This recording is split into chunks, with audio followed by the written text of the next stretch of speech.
রাতে আমরা ঢাকা থেকে কক্সবাজার একটা মজার ট্রেন জার্নি করে এসেছি। সেই গল্প আগের এপিসোডে অলরেডি শেয়ার করেছি। আজকে কক্সবাজার স্টেশনে এই ভোরবেলা পৌঁছানোর পর এখন আমরা ইনানির উদ্দেশ্যে যাত্রা করার জন্য অপেক্ষা করছি। ইনানিতে আগামী 2 রাত আমরা অবস্থানকালে ভ্রমণের যে সমস্ত খুঁটিনাটি গল্পগুলো জমবে সেই গল্পই সামনের ভিডিওগুলোতে শেয়ার করব। আপনার যদি রিজার্ভ করা গাড়ি না থাকে তাহলে রেল স্টেশনের বাইরে যে অটো অথবা ইজি বাইকগুলো আছে সেইগুলোর সাথে দর কষাকষি করে আপনি ইনানির উদ্দেশ্যে রওনা হতে পারেন। আর আমরা এখন সে কারণেই অপেক্ষা করছি। প্রচণ্ড রোদ, টেম্পারেচার কত দেখতে হবে, এই 8টা সোয়া 8টায় প্রচণ্ড টেম্পারেচার। তো আমরা এখন অপেক্ষা করছি এখানকার যে টুকটুক বা এই গাড়ি, এই ইজি বাইক এটা ভাড়া করব, পরে সরাসরি ইনানি চলে যাব। এইখানে ইজি বাইকগুলো ভাড়া করার ক্ষেত্রে সবচেয়ে বড় ঝক্কি বা ঝামেলা যেটা, সেটা হচ্ছে যে এদের সাথে প্রচুর বার্গেনিং করতে হয় এবং এমন একটা ভাব থাকে ওদের যে এই রেটে তো বার্গেনিং হয় না, আপনি তো আর 50 টাকা বেশি দেওয়ার কথা ছিল। তো ওই বার্গেনিং করার ক্ষেত্রে ভেঙে চুরে কথাবার্তা ভালো করে বুঝে নিতে হবে। আর আমি একটা বুদ্ধি করছি, কথা বলার সময় রেকর্ডিং করে নিয়ে রাখবো, যদি কোনো ঝামেলা করে পরে সেটা ওরে শোনাইতে হবে। তো দেখা যাক ওরা এখন কত রেট চায়।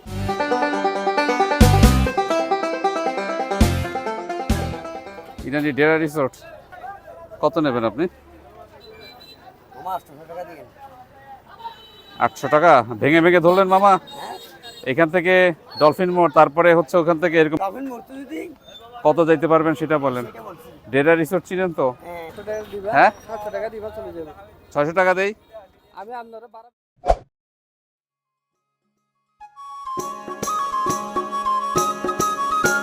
অনেক দর কষাকষির পর 700 টাকা দিয়ে একটা ইজি বাইক ভাড়া করে আমাদের যাত্রা শুরু করেছি কক্সবাজার রেল স্টেশন থেকে, উদ্দেশ্য ইনানি। প্রতিবারই কক্সবাজার আসলে কক্সবাজারের যে কোলাহলপূর্ণ যে বিচগুলো, যে গ্যাদারিং, সেটা থেকে একটু মুক্তি পেতে একটু ছিমছাম কোলাহল মুক্ত একটা জায়গা ইনানিকে সিলেক্ট করা। ইনানিতে আমাদের যে ডেরা রিসোর্টে আমরা চেক ইন করবো।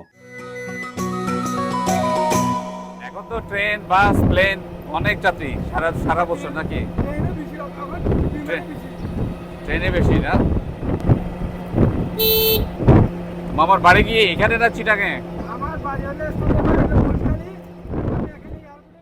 বিয়ে করছো? আচ্ছা, ভালো কাজ করছো।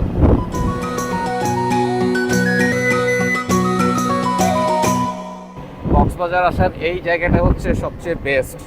রাস্তা ধরে নামলে যখন ডলফিন মোড়ে এই বিচ দেখা যায়, বুঝছো, আমার তো এখন ইচ্ছা করতেছে গিয়ে ঝাঁপ দেই।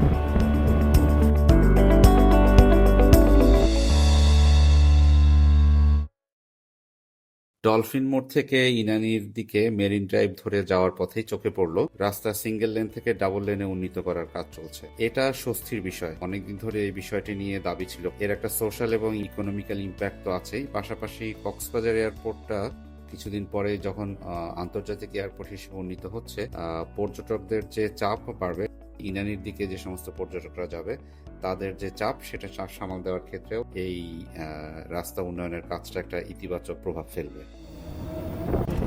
কক্সবাজার রেল স্টেশন থেকে নামার পরে যে গরমটা লাগছিল, সেই গরমটা এখন আর এখানে লাগতেছে। মানে ডলফিন মোড় থেকে যখন বামে এখন এই মেরিন ড্রাইভ করে যাচ্ছি ইনানির দিকে, এই বাম পাশে হচ্ছে পাহাড় আর এইদিকে হচ্ছে সমুদ্র। অসাধারণ একটা ঠান্ডা একটা ফিল হচ্ছে, ভালো লাগছে। আগে তো এদিকে অত বেশি পরিমাণে মানুষ ছিল না, কিন্তু এখন অনেকেই আসে, বিশেষ করে এই ডলফিন মোড়, কলাতলি, সুগন্ধা, ওইদিকে যতটা ভিড় থাকে মানুষের, কেউ যদি একটু পিছে একটু নিজের মতো করে সময় কাটাতে চায় তাহলে এই পাশে আসতে পারে। এবার রিসর্টে পৌঁছাতে সকালের মেরিন ড্রাইভের দুপাশটা একটু উপভোগ করি।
আমরা এই মুহূর্তে সে বিখ্যাত রেজুখাল ব্রিজের এখানে আছি, জ্যামে বসে আছে। মজার ব্যাপার হচ্ছে এখানে ধান কালেক্ট করে রাখতেছে, অনেকদিন পরে ধানের গন্ধ পাচ্ছি, ভালো লাগতেছে। শুকাচ্ছে এখানে। ব্রিজটা ছোট হওয়াতে ওই দিকটা একটা ব্রিজ করতেছে, ভবিষ্যতে হয়তো সেই ব্রিজে আসা যাবে। ওই যে ধান কাটলো, যে কি ধান এগুলা?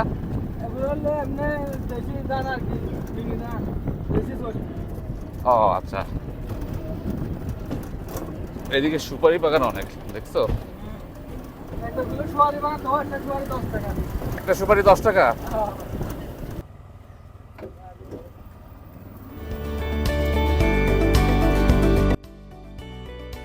কক্সবাজার রেল স্টেশন থেকে প্রায় 1.5 ঘন্টা যাত্রা শেষে আমরা পৌঁছালাম কক্সবাজার ডেরা রিসোর্ট অ্যান্ড স্পাতে।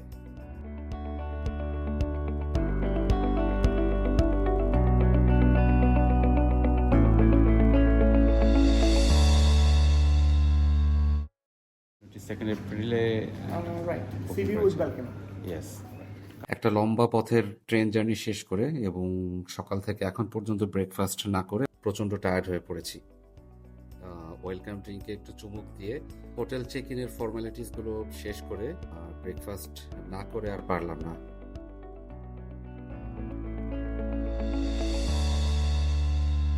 রিসোর্টের রিসেপশনে সুরা রেস্টুরেন্ট নামে যে রেস্টুরেন্টটা ছিল, সেখানে ব্রেকফাস্টের সেট মেনুগুলোর মধ্যে 3 ধরনের আইটেম ছিল।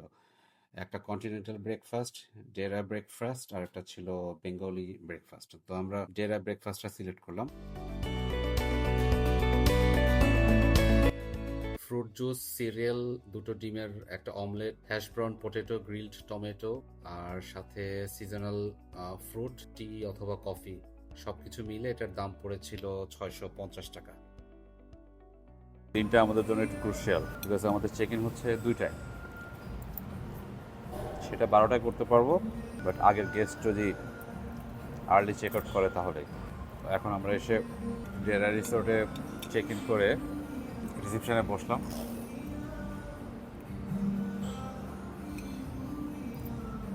ব্রেকফাস্টটা পরে করবো, করতে করতে ক্ষুধা লেগে গেছে, মাথা ব্যথা করতেছে। শেষমেশ ডেরার সুরা রেস্টুরেন্টে এসে ব্রেকফাস্টের অর্ডার করলাম। ব্রেকফাস্টের টেস্ট মোটামুটি ভালোই।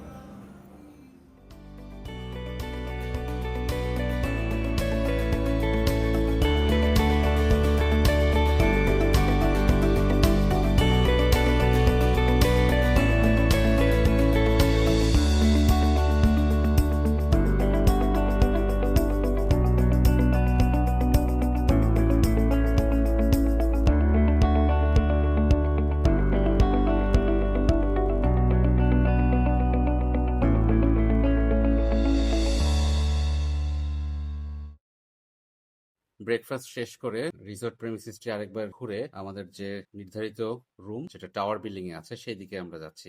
টাওয়ার বিল্ডিং এ যাওয়ার সরু রাস্তা, দুপাশে সবুজ গাছ, ফুল, আর সাথে পাখির কিচিরমিচির। এই জায়গাটা সত্যি অসাধারণ।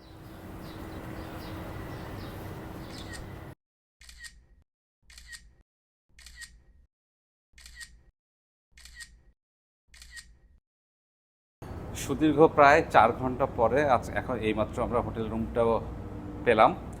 সো সকালবেলায় জার্নি করে আসার পরে হোটেলে চেক ইন করার জন্য অপেক্ষা করার একটা প্যারা। সো এই বিষয়টা কেউ চিন্তা করতে পারেন চাইলে। সকালের ট্রেনে যদি আসেন, সো সেক্ষেত্রে যদি আগের গেস্ট চলে না যায় অথবা রুম ফাঁকা না থাকে, সেক্ষেত্রে আপনাকে কিন্তু অপেক্ষা করা লাগবে। যাই হোক, আমরা রুমের ক্যাটাগরি এবং হোটেল রুমের যে আমাদের যে এমিনিটিসগুলো আছে সেটা একটু দেখাই।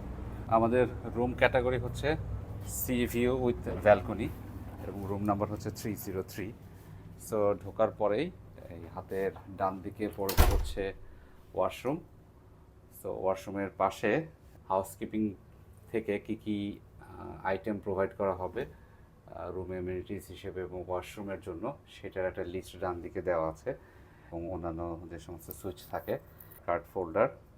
আর হাতের বাম দিকে আছে হচ্ছে 3-4টা ছোট বড় লাগেজ রাখার জন্য একটা জায়গা, একটা লুকিং গ্লাস, এবং তার পাশেই হচ্ছে টিভি এবং টি কফি যে কিট, সুগার টুগার এখানে দেওয়া আছে, কাপ, গ্লাস, বোতল, কমপ্লিমেন্টারি পানির বোতল, ওপরে একটা ঘড়ি দেওয়া আছে, একটা টিভি, একটা হচ্ছে টিস্যু পেপারের বক্স, ক্যালেন্ডার, এবং ওদের যে রেস্টুরেন্ট, স্পা প্লাস অন্যান্য যে সমস্ত ফিচারগুলো কমপ্লিমেন্টারি এবং নন কমপ্লিমেন্টারি সেগুলো অ্যাভেল করার জন্য যে সমস্ত নির্দেশিকা সেটা এখানে দেওয়া আছে।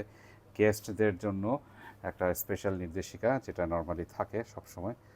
নিচে একটা ফ্রিজ রাখা আছে, তার ডান দিকে একটা আলমিরা, এবং সে আলমারির এখানেও লুকিং গ্লাস আছে, থাকবে কাপল রুম যেহেতু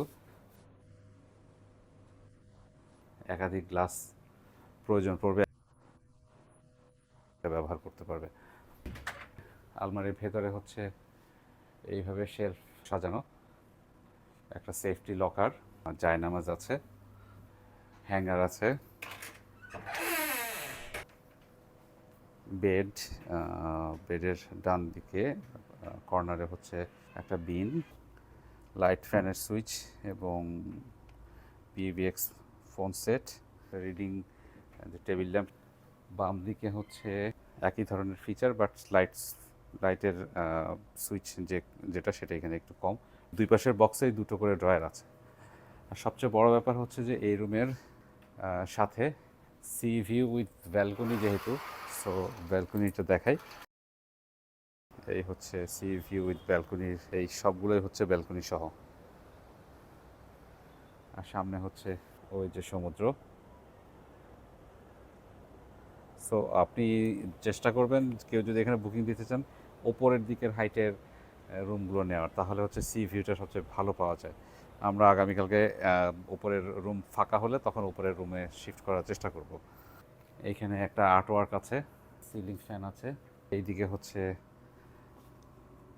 লাইট আছে, রেগুলেটর, এসি টেম্পারেচার চেঞ্জ করার জন্য হচ্ছে রেগুলেটর এবং ডিসপ্লে। মোটামুটি রুমের সাইজটা বড়ই। ওয়াশরুমটা মোটামুটি স্পেশিয়াস, কমোড, টয়লেট পেপার, আচ্ছা এইখানে শেলফ আছে।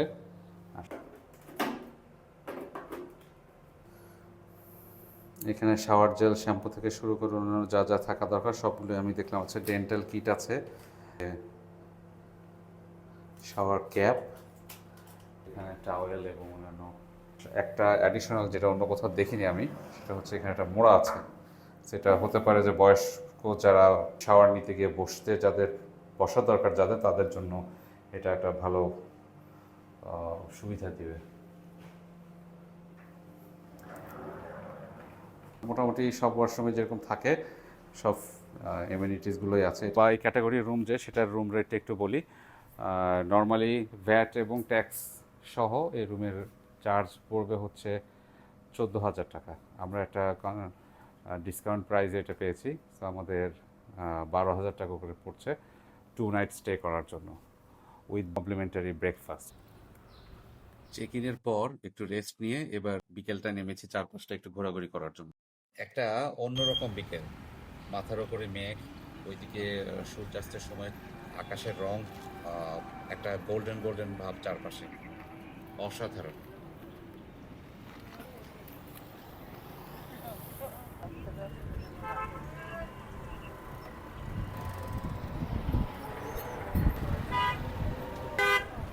আচ্ছা, এই জায়গাটা সম্পর্কে একটু পরিচয় দিয়ে দেই। যারা কলাতলি বা ডলফিন মোড় থেকে হিমছড়ি থেকে আসবে, তারা আসলেই এই ব্রিজটা পার হলেই প্রথমেই হচ্ছে এই ডেরা রিসোর্টটা পাবে। ডেরা রিসোর্টের পরেই হচ্ছে আর্মিদের হোটেলটা যেটা ডেভেলপ হয়েছে সেটা হচ্ছে বে ওয়াচ, সেটা পাবে। এরপরে হচ্ছে রয়্যাল টিউলিপ বা এখন যেটা সি পার। হিমছড়ি থেকে রাস্তাটা এসছে ডেরা রিসোর্ট, বে ওয়াচ, আরও দক্ষিণ দিকে রয়্যাল টিউলিপ। আমরা ফার্স্টে এই অ্যাঙ্কর ইকো রিসোর্টটা বুকিং দিয়েছিলাম, তো পরবর্তীতে হচ্ছে আমরা ডেরাতে শিফট করি। বাট অ্যাঙ্করের সম্পর্কেও রিভিউ আমরা ভালোই পাইছিলাম। এখানে যে অ্যাঙ্কর ইকো রিসোর্টের সাথে ওশান কিচেন যে রেস্টুরেন্টটা, সেই রেস্টুরেন্টে আপনারা আসলে ট্রাই করতে পারেন। আমরা যদি এখনও ট্রাই করি নাই, বাট অনেকের মুখ থেকে শুনছি যে এদের ফুড এবং সার্ভিসটা নাকি ভালো।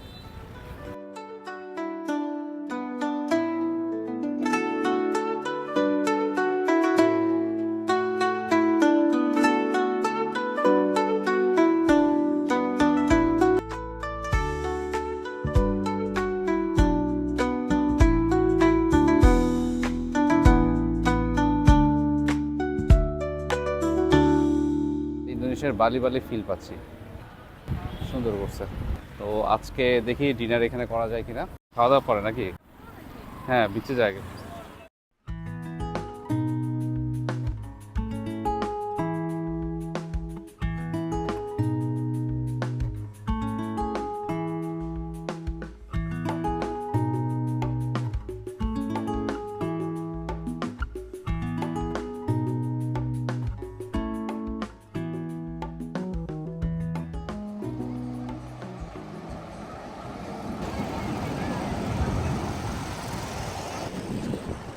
বিল্ডিংটার উপরে যে রিফ্লেকশন আসছে, মাইন্ড ব্লোয়িং।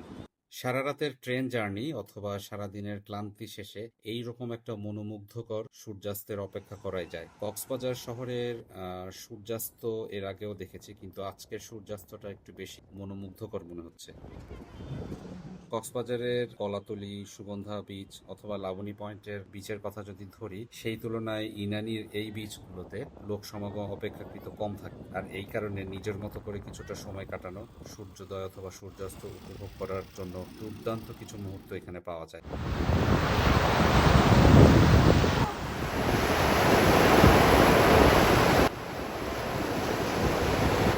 সমুদ্রের বুকে সূর্যটাকে হারিয়ে যেতে দেখতে দেখতে নিজের মতো করে অনবরত শুনতে পারেন সমুদ্রের বিরামহীন শব্দ।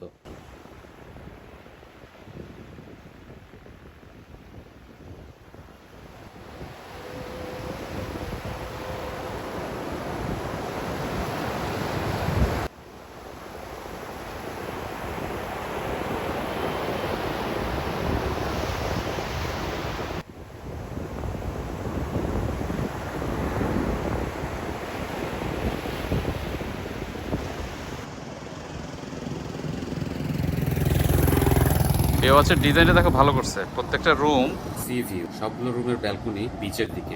অসাধারণ একটা দৃশ্য আমরা খেয়াল করলাম, মনে হচ্ছে সমুদ্রের পানি সব টেনে ব্যাগের ভিতরে নিয়ে যাচ্ছে। এই আশপাশের জায়গাগুলোর তুলনায় এই জায়গাটা একটু ডার্ক। এবার ফিরতে হবে কারণ বৃষ্টি চলে আসছে।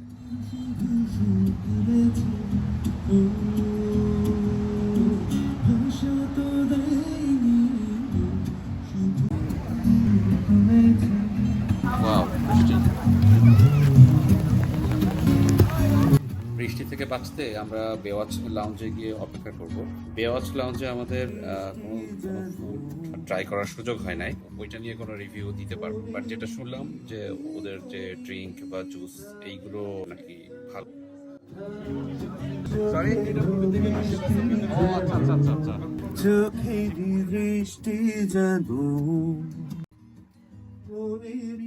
ইনানির বিচে একটা চমৎকার বিকেল, একটা সূর্যাস্ত এবং লাউঞ্জে একটা সুন্দর সময় কাটাবার পর এবার আমাদের গন্তব্য হচ্ছে ডিনার। বিকালে যেমনটা বলেছিলাম, এটা অ্যাঙ্কর ইকো রিসোর্টের সাথেই একটা beach side restaurant, ocean kitchen.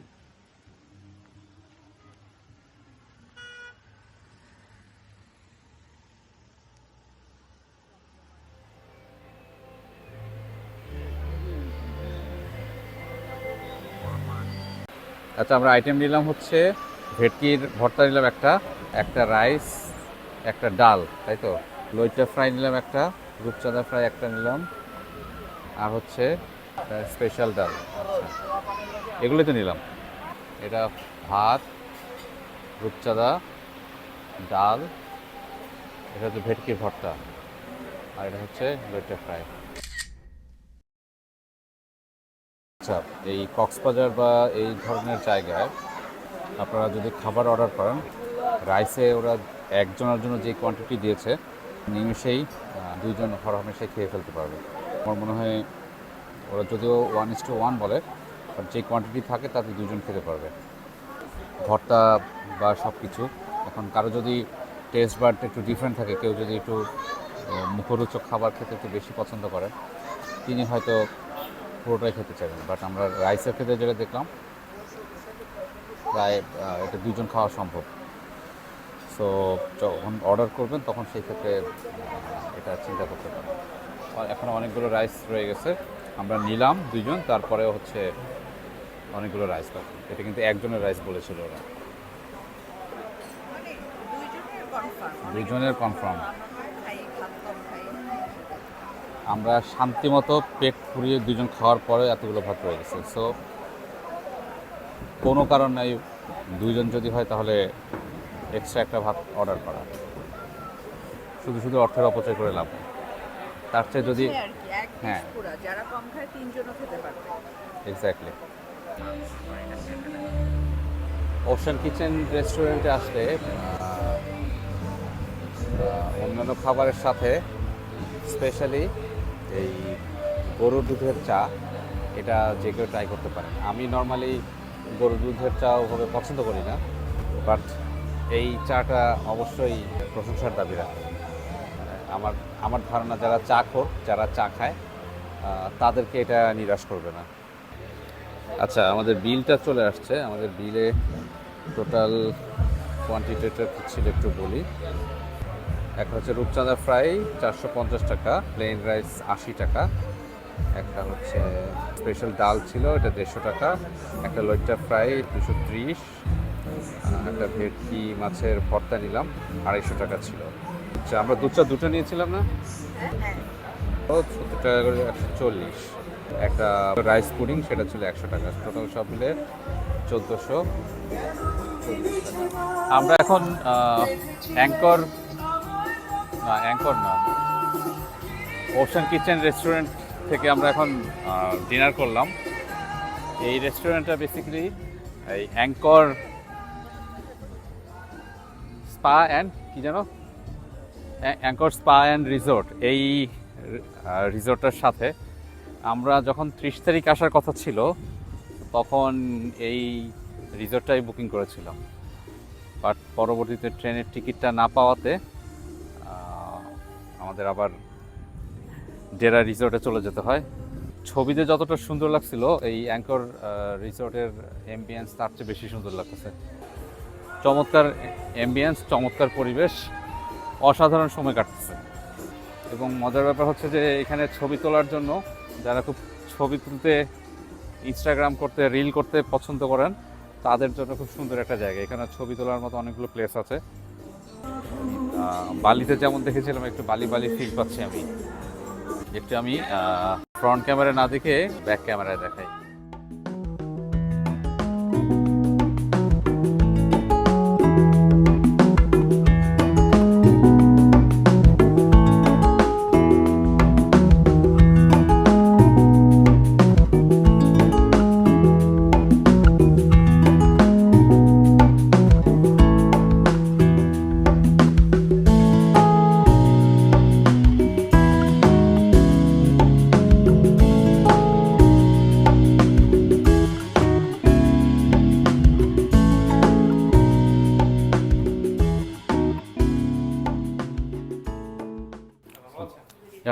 Good evening, thank you. আমার আগামীকালকে রুম চেঞ্জের একটা রিকোয়েস্ট। আচ্ছা, আপনি মিস অনন্যা? ওকে, আচ্ছা, ওটা আমরা ব্লক করে রেখেছি, কালকে আপনাকে শিফট করে দেব। Thank you. নেক্সট এপিসোডে লাল কাঁকড়া beach, Patuartek beach, coral station restaurant explore করার কিছু গল্প থাকবে। একই সাথে হোটেলের বিভিন্ন অ্যাক্টিভিটি নিয়েও কিছু তথ্য তুলে ধরার চেষ্টা করব। ফেসবুক, ইনস্টাগ্রাম, ইউটিউব এবং টিকটকে ট্রাভেল হোলিক হাবিব পেজের কন্টেন্ট কমেন্ট, লাইক এবং শেয়ার করতে ভুলবেন না। যে কোনো ধরনের আপডেট পেতে ফলো বাটনটি ট্যাপ করে রাখুন এবং ইউটিউব চ্যানেলের সাবস্ক্রাইব এবং বেল আইকনটি চেপে রাখুন। দেশে বিদেশে দিনে রাতে যখনই ভ্রমণ করুন সেফটির বিষয়টি মাথায় রাখুন। হন্টেড ব্যাপারটা আছে। আমি খালি ওই আইল্যান্ডটার নাম বলে দিই। কোনটাতে? ইন্দোনেশিয়াতে? মালদ্বীপস। আচ্ছা।